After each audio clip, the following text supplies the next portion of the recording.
আসসালামু আলাইকুম প্রিয় দর্শক, অন্য মঞ্চের আলোচনায় আপনাদের সকলকে আমন্ত্রণ জানাচ্ছি। বাংলাদেশের প্রধানমন্ত্রী তারেক রহমান কি ভারত সফরে যাচ্ছেন? হঠাৎ করে বাংলাদেশের বেশ কিছু মিডিয়া এবং ভারতের দু একটি মিডিয়া এমন একটা ভাইব তুলেছে, তাতে মনে হচ্ছে যে তারেক রহমান হয়তো খুব সহসা ভারত সফরে যাচ্ছেন না। এ ব্যাপারে আগুনে ঘি ঢেলেছেন আজকে পররাষ্ট্র মন্ত্রণালয়ের মুখপাত্র দাবিদার KM শহীদুল করিম। যখন এই পর্বটি করব ঠিক তখনই ঢাকা থেকে ফোন পেলাম। আজ 16ই আগস্ট রবিবার, ঢাকার সময় বিকেল তখন। ঢাকায় ভারতের রাষ্ট্রদূত এবং ব্রিটিশ রাষ্ট্রদূত দুজন এক রুদ্ধদ্বার বৈঠক করেছেন। কি আলোচনা হয়েছে এই বৈঠকে? তারেক রহমান কি আসলেই ভারত যাচ্ছেন কিনা? মূলত এই দুটো বিষয় নিয়ে আজকে কথা বলবো। শেষ পর্যন্ত সাথে থাকা। প্রীতি, সালাম এবং শুভেচ্ছা নেবেন। এবার যে 12ই ফেব্রুয়ারি যে নির্বাচনটা হলো, সেই নির্বাচনী প্রচারণায় তারেক রহমান কিন্তু ভারতের বিরুদ্ধে একটি টু শব্দ করেননি। অনেকেই ধারণা করেন যেহেতু তিনি ভারতের সাথে আপোষ করে বাংলাদেশে এসেছিলেন এবং নির্বাচনে অংশগ্রহণ করে জয়লাভ করেছেন, তারই অংশ হিসেবে তারেক রহমান ভারতের বিরুদ্ধে নির্বাচনী প্রচারণায় কোনো কথা বলেননি। এর ফলে আমরা দেখেছি যে নির্বাচিত হবার পরে বিদেশি সরকারগুলোর মধ্যে ভারতই প্রথম তারেক রহমানকে অভিনন্দন জানিয়েছে, তারেক রহমানকে ভারত সফরের জন্য আমন্ত্রণ জানিয়েছে এবং দীর্ঘদিন যে ভারতের ভিসা বন্ধ ছিল, বিশেষ করে ট্যুরিস্ট এবং আরো কয়েকটি ভিসা, সব ভিসা উন্মুক্ত করে দেওয়া হয়েছে। ভারত আশা করেছিল যে হয়তো বিএনপি তার ভারত বিরোধী পররাষ্ট্র নীতি থেকে সরে এসেছে। পাশাপাশি তাদের এটাও আশঙ্কা ছিল যে এটা কি তারেক রহমানের নির্বাচনী বৈতরণী পার হবার জন্য সাময়িক কোনো কৌশল ছিল। কিন্তু যতই দিন গেছে ততই ভারতের কাছে ব্যাপারটা ক্লিয়ার হয়ে গেছে যে তারেক রহমান তার প্রদত্ত প্রতিশ্রুতিগুলি ঠিকমতো রাখছে না, যে কারণে ভারত কিন্তু বেশ কিছু বিষয়ে উদ্বিগ্ন। গত কয়েকদিন ধরে যেটা বলছি, আপনারা হয়তো জানেন যে গত কয়েক সপ্তাহ ধরে আসলে ভারত এবং বাংলাদেশের মধ্যে আলোচনা চলছিল এই যে তারেক রহমানের সম্ভাব্য ভারত সফর নিয়ে। কিন্তু এর মধ্যে ISI পন্থী একটি গ্রুপ এবং মিডিয়া G4 তারা চায় না যে ভারতে তারেক রহমান এই মুহূর্তে সফরে যাক, এবং তারা নানা রকমের উদ্ভট তথ্য পরিবেশন করে মানুষকে বিভ্রান্ত করছেন। যেমন আজকে যে সংবাদ সম্মেলনটি করলেন পররাষ্ট্র মন্ত্রণালয়ের মুখপাত্র মিস্টার শহীদুল করিম, তিনি বলেছেন যে সফরের আগে ভারত বাংলাদেশ সম্পর্কটা অনুকূল হতে হবে এবং তিনি শেখ হাসিনার প্রত্যর্পণ এবং হাদি হত্যার সন্দেহভাজন খুনিদের প্রত্যর্পণের কথা বলেছেন। আজকে বাংলাদেশ সময় দুপুর 12টা 40-এ ভারতের পররাষ্ট্র মন্ত্রণালয় থেকে বাংলাদেশের পররাষ্ট্র মন্ত্রণালয়ে একটি দীর্ঘ নোট ভার্বাল পাঠানো হয়েছে। এই নোট ভার্বালে খুব স্পষ্ট করে ভারত সরকারের পক্ষ থেকে জানিয়ে দেওয়া হয়েছে যে কেন তারা এই মুহূর্তে শেখ হাসিনাকে প্রত্যর্পণ করবেন না, এমনকি হাদির সন্দেহভাজন আসামিদেরও তারা ফিরিয়ে দেবেন না। শেখ হাসিনাকে প্রত্যর্পণ করার প্রশ্নই ওঠে না এই কারণে, কারণ বাংলাদেশ ভারত বন্ধি প্রত্যর্পণ চুক্তির 11 পৃষ্ঠার 3 নম্বর অনুচ্ছেদের শেষখানে স্পষ্টভাবে লেখা আছে কোনো বিতর্কিত আদালত, কোনো ক্যামেরা ট্রায়াল, কোনো সামরিক আদালত, এইসব আদালতের বিচারের ক্ষেত্রে সাজাপ্রাপ্ত বন্দী বা আসামি বা যাই বলেন না কেন তাকে ফিরিয়ে দেওয়া হবে না। এবং যে আইসিটির সাজানো প্রহসনমূলক বিচারে শেখ হাসিনার সাজা দেওয়া হয়েছে, সেই আইসিটি, সেই বিচার প্রক্রিয়া সবই এতটাই বিতর্কিত যে ভারত এই প্রত্যর্পণ চুক্তির শর্ত অনুযায়ী শেখ হাসিনাকে ফেরত পাঠাবে না। তাহলে কেন হাদি হত্যার আসামিদের ফেরত পাঠাবে না, সেই ব্যাখ্যাও কিন্তু এই নোট ভার্বালে ভারতের পক্ষ থেকে দেওয়া হয়েছে। ভারত স্পষ্ট করে জানিয়েছে যাদের হাদি হত্যার সন্দেহে গ্রেপ্তার করা হয়েছে, ভারতে তারা পুলিশের কাছে যে স্টেটমেন্ট দিয়েছে সেখানে ডক্টর ইউনূসের বেশ কয়েকজন উপদেষ্টার নাম উঠে এসেছে। এছাড়াও বাংলাদেশের আরো কিছু ভিআইপি মানুষের নাম উঠে এসেছে। ভারতের পক্ষ থেকে সেই বিষয়গুলো খতিয়ে দেখা হচ্ছে। সুতরাং এই মুহূর্তে হাদির আসামিদেরও ফিরিয়ে দেওয়া সম্ভব নয়। এই নোট ভার্বালের পরেই কিন্তু এই শহীদুল করিম সাহেব এই সংবাদ সম্মেলনটি করেছে। আমার একটা ছোট্ট প্রশ্ন আছে, তারেক রহমান ভারতে যাবেন কিনা এটি নিয়ে কে কথা বলবেন? পররাষ্ট্র মন্ত্রী আছেন, পররাষ্ট্র উপদেষ্টা আছেন, পররাষ্ট্র প্রতিমন্ত্রী আছেন, এরা কথা না বলে এই কোথাকার কোন শহীদুল করিম, যিনি আগে সম্ভবত ধর্ম মন্ত্রণালয়ে ছিল এবং যাকে জামাতি মতাদর্শের বলেই লোকজন জানে, তিনি এই বাংলু মিডিয়া এবং ভারতের দু একটা মিডিয়ার সাথে কণ্ঠ মিলিয়ে আজকে এই সংবাদ সম্মেলনে যেটা বলেছেন সেটা আসলে পররাষ্ট্র মন্ত্রণালয়ের ভেতরের সত্যের প্রতিফলন নয়। আজকেও আমরা পররাষ্ট্র মন্ত্রণালয়ের সাথে যোগাযোগ করে নিশ্চিত হয়েছি যে পররাষ্ট্র মন্ত্রণালয়ের পক্ষ থেকে তারেক রহমানের সম্ভাব্য ভারত সফরের সব রকমের প্রস্তুতি গ্রহণ করা হচ্ছে। এখন তারেক রহমান যাবেন কিনা, ভারতের কিন্তু বিশেষ করে 6টি ব্যাপারে উদ্বেগ রয়েছে। ডক্টর ইউনূস তার 17 মাসের অবৈধ শাসনকালে তিনি আঞ্চলিক এবং বৈশ্বিক এমন কিছু কৌশলগত চুক্তি করেছেন যেগুলো পরোক্ষভাবে বা প্রত্যক্ষভাবে ভারতের বিরুদ্ধে যায়। তিনি ভারতের বিরুদ্ধে বলতে গেলে এক ধরনের জেহাদ ঘোষণা করেছিলেন। তার মধ্যে নির্বাচনের আগে আগে চীনের সাথে প্রতিরক্ষা সহযোগিতা চুক্তি এবং চট্টগ্রামে ড্রোন উৎপাদন কেন্দ্র করা হবে, এই ধরনের একটা চুক্তি কিন্তু ইউনূস করেছিলেন। এই চুক্তিটি নিয়ে ভারত উদ্বিগ্ন, বিশেষ করে ভারতের সীমান্তের মাত্র 100 কিলোমিটারের মধ্যে এই ড্রোন উৎপাদন কারখানা, এটি ভারতের জন্য স্বস্তিকর নয়। এছাড়াও ভারত তাদের যে শিলিগুড়ি যে চিকেন নেক, তার কাছাকাছি বাংলাদেশের ভেতরে কোনো বিতর্কিত সামরিক প্রজেক্ট হোক, এটা কিন্তু ভারত চায় না। এছাড়াও আরেকটা উদ্বেগের কারণ যে পশ্চিমবঙ্গ এবং আসাম সীমান্ত এলাকায় অধিকাংশ সংসদীয় আসনে জামাতের এমপিরা জয়লাভ করেছে। এটি ভারতের জন্য একটি চিন্তার কারণ। জামাত যতগুলো আসনে জয়লাভ করেছে তার 70% আসনই কিন্তু এই ইন্ডিয়া বাংলাদেশ বর্ডার বরাবর, বিশেষ করে খুলনা, রংপুর এবং রাজশাহী। এছাড়া ভারত বাংলাদেশের কাছে স্থলপথে ট্রানজিট চায় যাতে তারা নেপাল এবং ভুটানে যেতে পারে। ভারতের পক্ষ থেকে বাংলাদেশকে স্পষ্ট জানিয়ে দেওয়া হয়েছে আগামী 21 থেকে 24 আগস্টের মধ্যে যদি তারেক রহমান ভারত সফরে না যান তাহলে এই বছরে আর এই তারেক রহমানের সফরের জন্য ভারতের কাছে কোনো তারিখ খোলা নেই।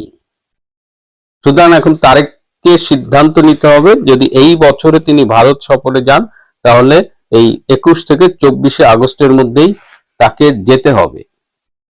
এর মধ্যে ঢাকা থেকে খবর পেলাম যে আজকে বিকালে ঢাকায় ভারতের রাষ্ট্রদূত দীনেশ ত্রিবেদী এবং ব্রিটিশ রাষ্ট্রদূত সারা কুকের মধ্যে একটি রুদ্ধদ্বার বৈঠক হয়েছে। এই বৈঠকের বিস্তারিতটা আমি এখনো পাইনি, সম্ভবত আমি পাবো রাত্রে এবং আগামীকাল আপনাদের জানাতে পারবো। কিন্তু প্রাথমিকভাবে যতটুকু জানতে পেরেছি যে এই বৈঠকটি হয়েছিল মূলত শেখ হাসিনার ফেরার পরে বাংলাদেশে তার নিরাপত্তা নিয়ে। আপনাদের একটু জানিয়ে রাখি যে শেখ হাসিনার ফেরার পরে বাংলাদেশে তার নিরাপত্তার দায়িত্ব নেবেন আমেরিকা, ইংল্যান্ড, ফ্রান্স এবং ভারত। এই 4টি প্রভাবশালী দেশ তারা শেখ হাসিনার নিরাপত্তা নিশ্চিত করবেন। এবং তারেক রহমান যদি ভারতে যান তিনি ভারত থেকে আসার পরপরই শেখ হাসিনার বাংলাদেশে আসার প্রক্রিয়া শুরু হয়ে যাবে। এখন তারেক রহমান যদি না যান তাহলে কি হবে? আমি একটু ইতিহাসের কাছে যাব। 2013 সালের মার্চ মাসে সেই সময়ের ভারতের রাষ্ট্রপতি শ্রী প্রণব মুখার্জি বাংলাদেশ সফরে এসেছিলেন এবং বিএনপি চেয়ারপারসন খালেদা জিয়ার প্রণব মুখার্জির সাথে দেখা করবার জন্য বৈঠকের সময়, তারিখ সবকিছু ফাইনাল করা ছিল, কিন্তু শেষ মুহূর্তে বেগম খালেদা জিয়া সেই বৈঠকটি ক্যান্সেল করেছিলেন। তিনি বলেছিলেন যে তার নিরাপত্তার ঝুঁকি রয়েছে, কারণ ওই একই দিন আবার জামাতে ইসলাম হরতাল ডেকেছিল। খালেদা জিয়া বলেছিলেন যে তিনি যখন তার বাসার থেকে প্রণব মুখার্জির সাথে দেখা করতে হোটেলে যাবেন, যাওয়ার পথে হয়তো তাকে হত্যা করা হতে পারে, এরকম একটা খোড়া যুক্তি দেখিয়ে তিনি যাননি। কিন্তু এই যে ভারতীয় রাষ্ট্রপতির সাথে দেখা করেননি স্কেডিউল ফাইনাল করেও, এটি কিন্তু ভারত ঠিক ভালোভাবে নেয়নি এবং পরবর্তীতে দেখা যাচ্ছে যে এর মাসুল 12 বছর ধরে বিএনপিকে দিতে হয়েছে। সুতরাং তারেক রহমান যদি এবার ভারতে না যান তাহলে তার মাসুলও হয়তো তাকে দিতে হবে। অলরেডি তারেক রহমান কিন্তু বুঝে গেছেন, জেনে গেছেন যে তার সরকার মেয়াদ কমপ্লিট করা তো দূরের কথা, আর খুব বেশি দিন ক্ষমতায় থাকতে পারবেন কিনা এবং মধ্যবর্তী নির্বাচন আসন্ন, এই খবরটা তিনি পেয়ে গেছেন। এখন দেখা যাক কি হয়। প্রিয় বন্ধুরা, আজ এ পর্যন্তই। ভালো থাকবেন, সুস্থ থাকবেন। তার চেয়েও জরুরি হলো ডায়লগ থেকে মনোজ দাস বলছি। গত বৃহস্পতিবার দিল্লিতে কংগ্রেস একটা মিটিং এর ব্যবস্থা করেছিল। মিটিংটা হচ্ছে Rachnatmak Congress organizing national convention in New Delhi, অর্থাৎ Rachnatmak Congress organizing national convention. সেখানে কি রচনা হয়েছে সেটা বড় একটা খবরে আসেনি। খবরে যেটা আসছে তাও কিন্তু কলকাতার বাংলা নিউজ পেপারদের মধ্যে, যে বাজারি নিউজ পেপার যাদের প্রচুর নাম আছে বাজারে, যাদেরকে বলা হয় সে খবরটা না পড়লে, ওই কাগজ না পড়লে পিছিয়ে পড়তে হয়, এই রকম কাগজে কিন্তু এই খবরটা নিয়ে একটি লাইনও কোনো সংবাদ আসেনি, যদিও ঘটনাটা ঘটেছে 13ই আগস্ট তারিখে। প্রথমে ঘটনাটা আমি যে ইংরেজি নিউজ পেপার দ্য প্রিন্টে কিভাবে খবরটা এসছে একটুখানি পড়ে নিয়ে আমরা আলোচনায় যাব। সেখানে লেখা হচ্ছে, Congress leader Rahul Gandhi took a swipe at Prime Minister Narendra Modi's foreign policy Thursday at the Rachanatmak Congress Organizing National Convention in New Delhi, using a mock hug with party leader Sandeep Dixit to poke fun at Modi's interactions with foreign leaders. মানে Modi foreign লিডারদেরকে তাদেরকে দেখা করবার সময় তাদের কাছে গিয়ে আলিঙ্গন করেন। এই আলিঙ্গনটা নিয়ে রাহুল গান্ধী একটা মজাক, একটা ঠাট্টা, এবং সেই ঠাট্টাটা রুচিহীন ঠাট্টা হয়ে গেছে কিভাবে, সেটা সেই দিন তিনি রাহুল গান্ধী দেখিয়েছেন। Rahul Gandhi told the gathering he would show what foreign policy meant for Modi.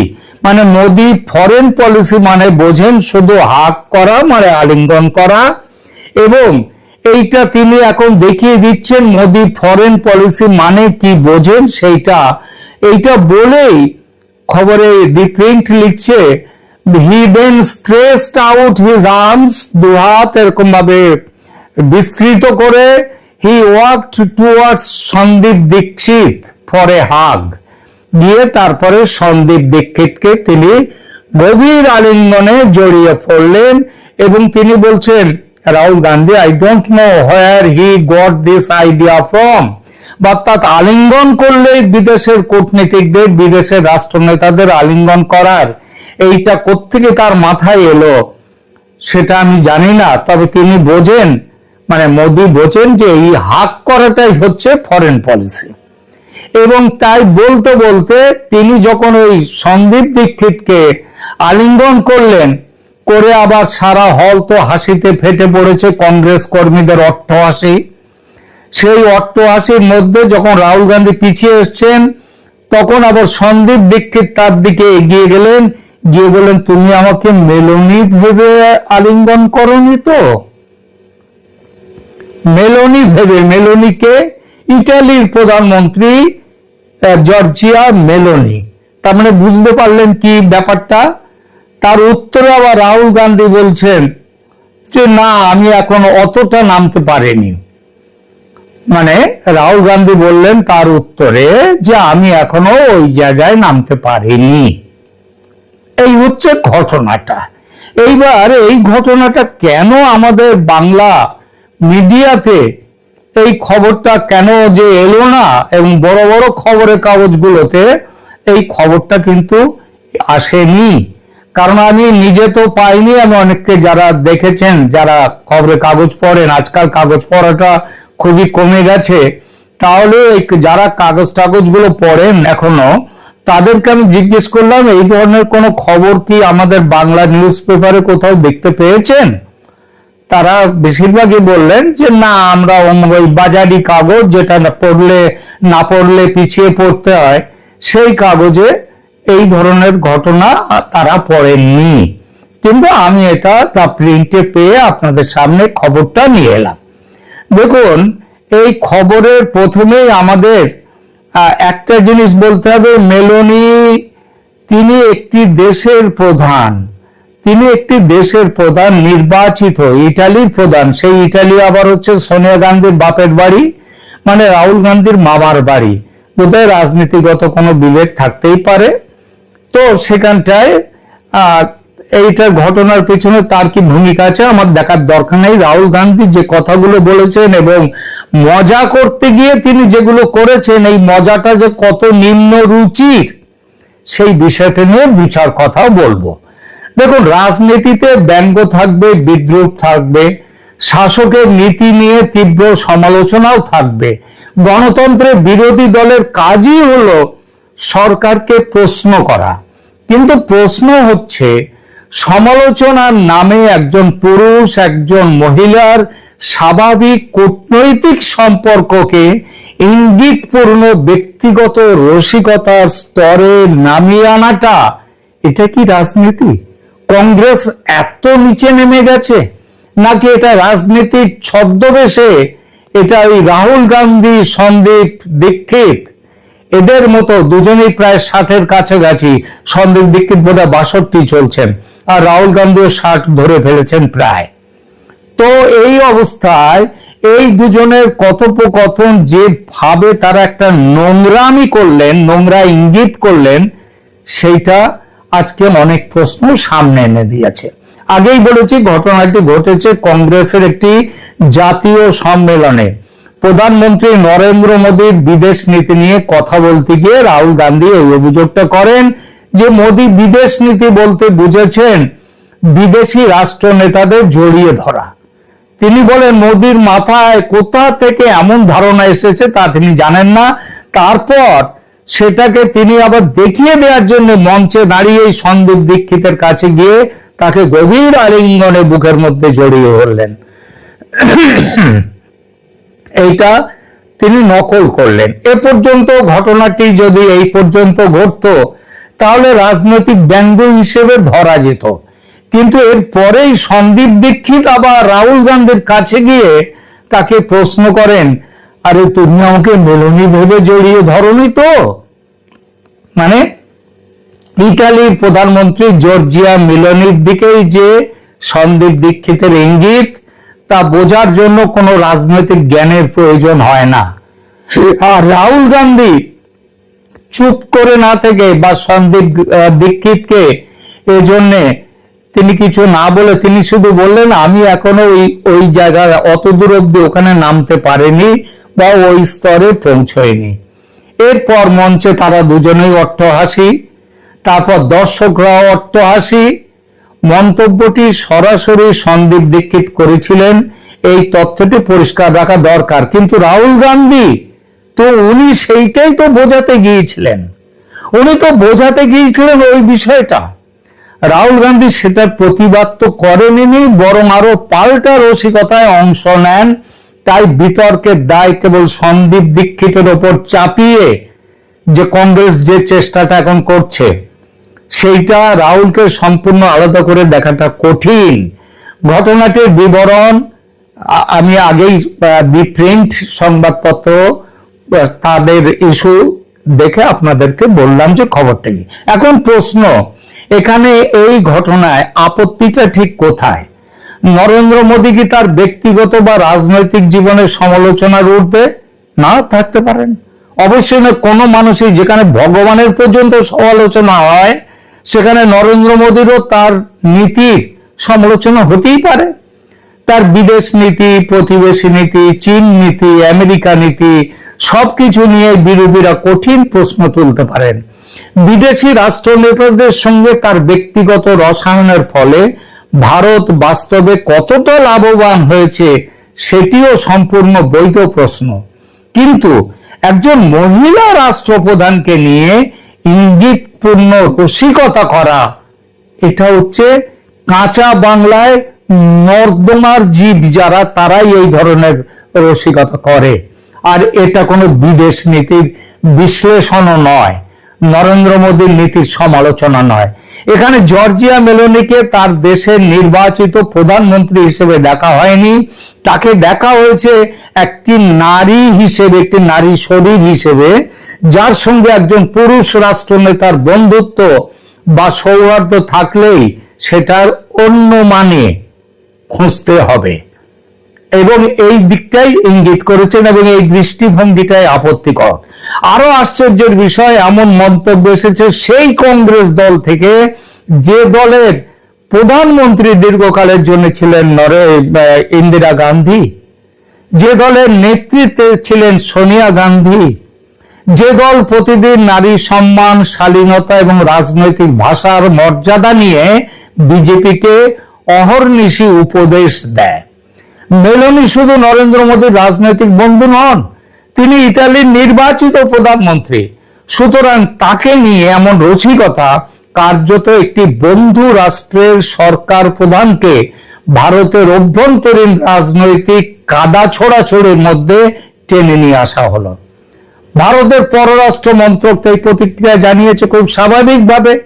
মুখপাত্র রণধীর জয়সওয়াল স্মরণ করিয়ে দিয়েছেন, ভারত ও ইতালির সম্পর্ক সাম্প্রতিক বছরগুলোতে বিস্তৃত ও শক্তিশালী হয়েছে এবং পারস্পরিক সম্পর্ক নিয়ে কথা বলার সময় সম্মান বজায় রাখা প্রয়োজন।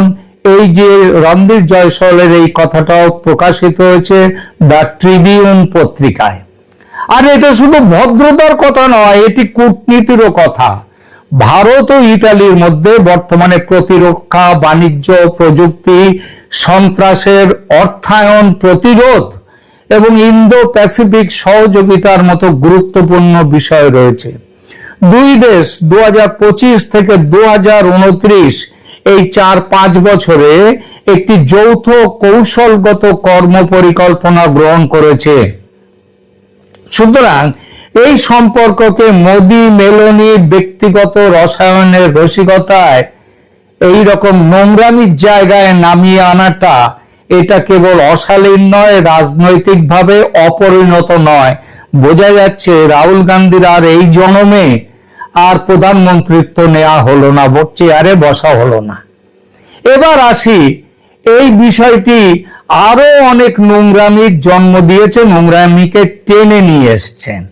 এই নোংরামি টেনে নিয়ে আসার মধ্যে বড় জিনিস হচ্ছে ইন্দিরা গান্ধী আর ফিদেল কাস্ত্রোর বিখ্যাত আলিঙ্গন দৃশ্য। রাহুল গান্ধীর বক্তব্যের প্রতিক্রিয়ায় অনেকেই 1983 সালের একটি ঐতিহাসিক ছবি সামনে এনেছেন।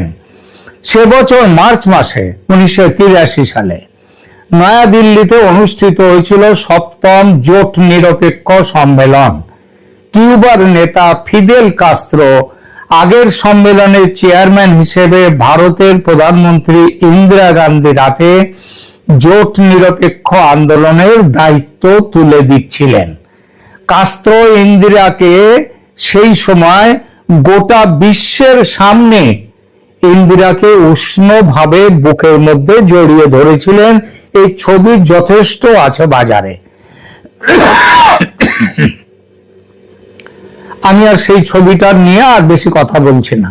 সেই ছবি আজও আন্তর্জাতিক কূটনীতির ইতিহাসে স্মরণীয়। ওই আলিঙ্গনের মধ্যে কি কেউ অশালীনতা খুঁজে পেয়েছিল?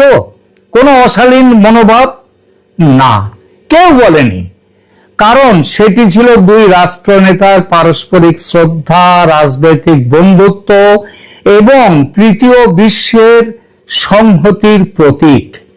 1983 সালের 7 মার্চ থেকে 12 মার্চ অনুষ্ঠিত সেই সম্মেলনে 100-র বেশি দেশের রাষ্ট্র ও সরকার প্রধান অংশ নিয়েছিলেন।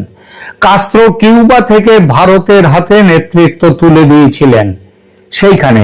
এখন কংগ্রেসের কাছে স্বাভাবিকভাবেই প্রশ্ন তোলা যায় যে ফিদেল কাস্ত্রোর সঙ্গে ইন্দিরা গান্ধীর আলিঙ্গন যদি রাষ্ট্রনায়কোচিত সৌহার্দ্যের প্রতীক হয়, তাহলে বিদেশি রাষ্ট্রনেতাদের সঙ্গে নরেন্দ্র মোদীর আলিঙ্গনকে কেবল ব্যক্তিগত রসিকতার উপাদান হিসেবে দেখানো হবে কেন? আর সেটা আর কেউ নয়, দেখাচ্ছেন রাহুল গান্ধী, তার মতো যাকে বলা হয় ভারতের যুবরাজ, রাজ পরিবারের সন্তান। একই আচরণের ব্যাখ্যা কি নেতা ও দল অনুযায়ী বদলে যায়? বলুন রাহুল গান্ধী। তবে এখানে আরেকটি গুরুত্বপূর্ণ কথা বলা প্রয়োজন। রাহুল গান্ধী ও সন্দীপ দীক্ষিতের মন্তব্যের জবাবে বিজেপি সাংসদ নিশিকান্ত দুবে ইন্দিরা গান্ধী ও ফিদেল কাস্ত্রোর ছবি পোস্ট করে এমন দুটো ভাষা ব্যবহার করেছেন যেটা সমানভাবে নিন্দনীয় বলে আমি অন্তত মনে করি। তিনি বলেছেন, ওই যে ওদের জড়িয়ে ধরা, ফিদেল কাস্ত্রোর বুকের মধ্যে ইন্দিরা গান্ধী মাথা দিয়ে রয়েছেন, কাস্ত্রো তাকে জড়িয়ে ধরেছেন। তিনি বলেছেন, এটা জঠরাগ্নি মানে পেটের জ্বালা নাকি কামাগ্নি? এই কথাটা নিশ্চয়ই আর ব্যাখ্যা করার দরকার হয় না। এই শব্দবন্ধ ব্যবহার ইন্দিরা গান্ধীর প্রতি অসম্মানজনক এবং কুরুচিকর। অর্থাৎ কংগ্রেস নোংরা ইঙ্গিত করলো বলে বিজেপির কোন নেতারও ইন্দিরা গান্ধীকে নিয়ে একই ধরনের নোংরামি করার অধিকার জন্মায় না। তাহলে বিজেপির সেই নেতাও ওই রাহুল গান্ধী, সন্দীপ দীক্ষিতের একই স্তরে নিচে নেমে এলেন। কাদা ছুড়লে তার উত্তরে আরো বেশি কাদা ছোড়া, এটা কোনো রাজনৈতিক জবাব নয়। বরং রাহুল গান্ধীকে জবাব দেওয়ার জন্য ইন্দিরা গান্ধীকে অপমান না করে, ইন্দিরা গান্ধী তো এখন জীবিত নেই, ফিদেল কাস্ত্রো বেঁচে নেই, তাদের একটি ঐতিহাসিক মুহূর্তকে বর্তমানের রাজনৈতিক নর্দমায় টেনে আনা, এটাও কোনো সুস্থ প্রতিক্রিয়া নয়। বরং ওই ছবিটি দেখিয়ে খুব সহজেই বলা যেত, রাহুলজি, আপনার ঠাকুমা আন্তর্জাতিক নেতাদের সঙ্গে আন্তরিক সম্পর্ক বজায় রাখতেন। আলিঙ্গন কূটনীতির একটা আলিঙ্গন হচ্ছে কূটনীতির একটি স্বাভাবিক অঙ্গ, স্বীকৃত অঙ্গ। অতএব মোদির নীতি নিয়ে সমালোচনা করুন, কিন্তু আলিঙ্গনকে বিকৃত অর্থ দেবেন না। এবার একেবারে বিসমিল্লাহ একটি প্রশ্নে যাই, একেবারে বিসমিল্লাহ গোড়ার প্রশ্ন। সেটা হচ্ছে, রাহুল গান্ধী, ওই 60 বছরের বাচ্চা ছেলেটা, সে যেভাবে বলল নরেন্দ্র মোদী আর মেলোনি কিভাবে আলিঙ্গন করেছেন সেইটা দেখালেন। এবং সন্দীপ দীক্ষিত, যিনি বোধহয় 62 বছরের বাচ্চা ছেলে, তিনি বললেন, তিনি আবার সেইটাকে বললেন, তুমি আমাকে মেলোনি ভেবে জড়াওনি তো? তো এই যে তাহলে প্রশ্ন একটা আসে, নরেন্দ্র মোদী এবং জর্জিয়া মেলোনি তারা কি পরস্পর আলিঙ্গন করছেন? এমন কোন নির্ভরযোগ্য যাচাই করা ছবি বা ভিডিও আছে কি? এই প্রশ্নটা আছে, স্বাভাবিকভাবেই আসছে। আমরা অন্তত, আমি ব্যক্তিগতভাবে অনেক খোঁজাখুঁজি করেছি এবং সেখানে দেখেছি যে তারা করমর্দন করছেন দুজন, অর্থাৎ জর্জিয়া মেলোনি এবং নরেন্দ্র মোদী। হাসি মুখে পাশাপাশি দাঁড়িয়েছেন, সৌজন্যমূলক কথাবার্তা বলেছেন, সেলফি তুলেছেন এবং মেলোডি লেখা একটি ভিডিও বা ছবি প্রকাশ করেছেন। এইটাই তো ব্যাপার। এর মধ্যে কি কোথাও আলিঙ্গন এলো? 2024 সালের G7 সম্মেলনের selfie, hugs and bilateral talks, এটা এই ধরনের শিরোনাম কিছুটা বিভ্রান্তিকর। ওই সম্মেলনে মোদি, পোপ ফ্রান্সিস এবং আরো কয়েকজন রাষ্ট্রনেতাকে আলিঙ্গন করেছিলেন, কিন্তু মেলনির সঙ্গে তার দৃশ্যটি ছিল মূলত করমর্দন, নমস্তে, কথোপকথন ও সেলফির। এনডিটিভির ছবির প্রতিবেদন, মোদি মেলনির সেলফি সংক্রান্ত প্রতিবেদনে কোনো জায়গাতেই কোনো রকম আলিঙ্গনের কোনো দৃশ্য নেই। সুতরাং সন্দীপ দীক্ষিতে তুমি আমাকে মেলনি ভেবে জড়াওনি তো? এটা কোনো বাস্তব মোদি মেলনি আলিঙ্গনের ছবির উল্লেখ নয়।